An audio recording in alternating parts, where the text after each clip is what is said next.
कुछ कहना चाहता हूँ तुमसे। तुम मुझसे शादी करोगी? हाँ बिल्कुल करूंगी। हर चीज के लिए तुम्हारा बहुत शुक्रिया। मैंने तुम लोगों को ढूंढ ही निकाला। अब मुझसे भागकर कहाँ जाओगे तुम लोग? मैंने सोच लिया है ज़मरुद, मैं सही चाचा से बात करूंगा। मैं हर कदम पर तुम्हारे साथ खड़ी रहूंगी। सैराग के लिए तोहफा मंगवाया है उसने। बाबा को अकेले ही ले गई तुम, मुझे बताना भी मुनासिब नहीं समझा। तुम कहीं और जो मसरूफ थे। सुबह हो शाम हो बस लड़ते ही रहते हैं दोनों।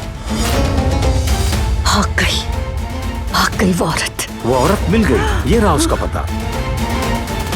मेरी गलती है, मैंने खुद को ही जख्मी किया है। मेरा दम घुटता है, मत जाओ।